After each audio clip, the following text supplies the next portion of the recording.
What's going on, y'all? We are here for an impromptu episode of Justice for the series. We just completed the march and rally here in Selma, Alabama, and Montgomery. And man, I must say it was an experience. What did you think about what we took in today? Well, for me, I'm from Alabama. I grew up, born and raised in Alabama, and it's it makes it more real. Like, I grew up around these stories and honestly these horror stories, but also a lot of history. I grew up hearing them from my granddaddy, the things that he saw and he did, and because he was around, during that time. So for it to be happening again, or for us to still be fighting this battle in my lifetime, to me is disheartening, especially when I grew up around people who fought it. Mm-hmm. And so it's poignant that we are here at the base of the Edmund Pettus Bridge. Many of you know Bloody Sunday, what happened on the Edmund Pettus Bridge to Representative, he was activists at that point, John Lewis and Hosea Williams and a host of others, as they were crossing this bridge to march from Selma to Montgomery to demonstrate for the voting rights after the lynching of Jimmy Lee Jackson. And then we all saw, and the videos show, the Alabama State Troopers respond in what shocked the conscience of the nation and led to the passage of the Voting Rights Act. And so I think it's poignant. The plaque commemorates the attack on Bloody Sunday here at the Edmund Pettus Bridge, where on March the 7th, John Lewis and Hosea Williams led a group of 600 African-American citizens from Brown Chapel AME Church, which is about 6 blocks up, across the Edmund Pettus Bridge, and the Alabama State Troopers, under the leadership of Al Lingo, ordered them to return and beat over 50 marchers, causing a hospitalization.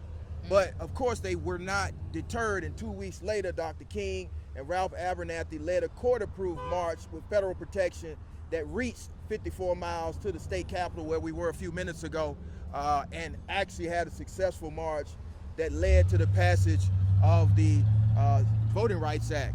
And so I think it's important that we remember that as we see the attacks and the attempt to redistrict and what's happening. And so the marches were coming up. I want to stop and look at this side, Yes. because this is the side that I got sad when I looked at it. I just sighed because this sign, all the stories behind it, there's just so much pride and accomplishment behind it. So to know that they're like systematically and really just over and over and over undoing all of that work in such a short amount of time. I think they said it was like 8 days they had dismantled something that took years to do. That personally just made me sad. Yeah. And so, Congress approved the Voting Rights Act of 1965 because of the television coverage that you saw on Bloody Sunday that shocked millions and caused Congress to pass and President Johnson to sign on August the 6th the Voting Rights Act. And then, of course, President Obama came in 2007 to the bridge crossing reenactment with Hillary Clinton and others.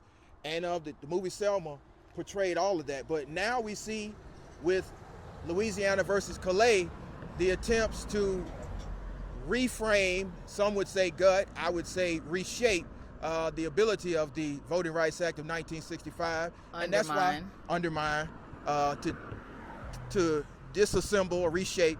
And so I think it was important for us to come here and be witness to history as we walk across this bridge again.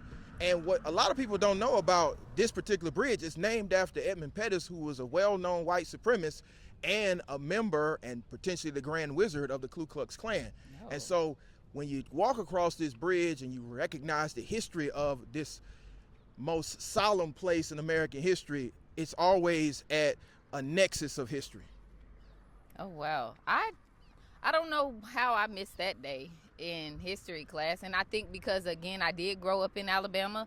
So you know how they like to whitewash and sanitize our history. My entire life, I've never heard that part of the story, him being the Grand Wizard of the... First of all, Grand Wizard sounds so super unserious, but it's very serious. It's a very dangerous person who would have been in that role of leadership. So to know that part of history has been left out when they tell that story, that's crazy. But it makes a lot more sense. Yeah. It makes a lot of sense. And it makes a lot of sense. The response that John Lewis and Hosea Williams and 598 other people faced when they got to the nexus of this bridge. And one of the things that I always take notice of when we go across this bridge is, one, how high up the bridge is, but two, that there's only two ways off this bridge if you can't go backwards. Right. One would be to continue to go across and you see the base of the bridge, but then into the Alabama River. Mm-hmm. And so you faced uncertain death either way. And our ancestors were courageous enough to continue on towards the Alabama State Troopers. And then we all saw what happened. 50 odd people hospitalized and brutalized. John Lewis had his skull cracked, but it led to a watershed moment in American history with the passage of the Voting Rights Act. And so 2026, we have to continue marching across this bridge and other bridges to make sure we pass on those same voting rights to the next generation. And it's incumbent that we keep on marching. What's something you would say right now, people who can't be here in person, they couldn't make it to do this? Because I know coming out here today, I'm energized. I am. I'm very energized, meeting people, hearing people speak, just seeing and being able to touch history. I'm energized, but not everybody, is fortunate enough to be able to travel or do what we do. So what advice would you give to somebody who maybe needs to be activated? They need, to be energized. They need that little boost that they're not able to get from person-to-person contact at these events. What could they do? I think you can get engaged in local groups on the ground to do this work. You don't have to travel to Alabama. You can stay in the area that you are, the state that you are, the community that you are, and get engaged, because those 600 marchers were just regular people. And every time I come to Selma, I recognize how much they were just regular people from the city who were just sick and tired of being sick and tired. So that's what I would say.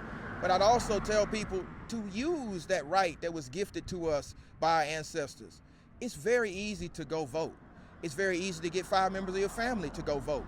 You don't have to face off Alabama State Troopers and Sheriff's Office and individuals trying to stop you from voting. And so that's what I would say to them. And to those that want to be a part of this type of work, get in your car. Alabama's not that far away. It's definitely not that far away from Georgia. It's not that far away from Mississippi or Tennessee, because what's happening now is going to affect you and your community, and you cannot say that you won't have a Selma moment. So it's time for us to get involved by voting, by organizing, but for the most part, speaking up.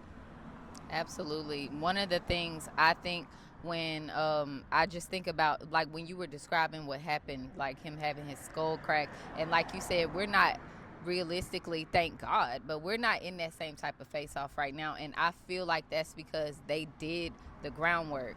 Like blood, literal blood was shed so that we could have these rights. So I feel like the least we can do is exercise and defend them. Yeah, that's the least we could do.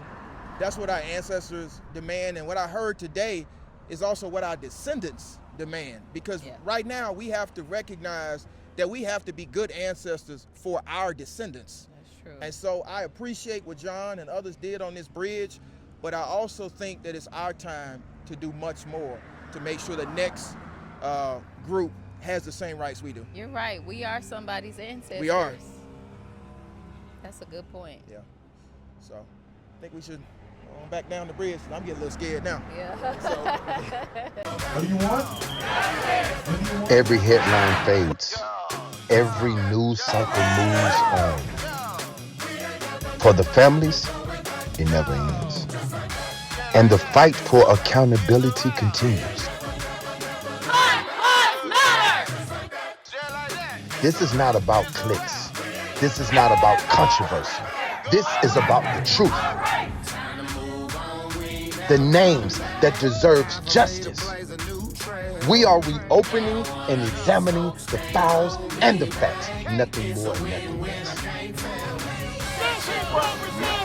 We're going to ask questions that people dare to ask. Because justice delayed does not mean justice denied. Don't shoot! Don't shoot! Can't fail me. You don't get it! This is Justice for. join us on Justice for the series. Like, comment, subscribe. as we are in Freedom Summer 2026. So today's activation in Alabama will not be the only meetup. It will not be the only activation. So what we need you to do, in addition to subscribing and liking this content, we need you to go look for other content, look for other meetups, and look for a group in your area that you can get involved in.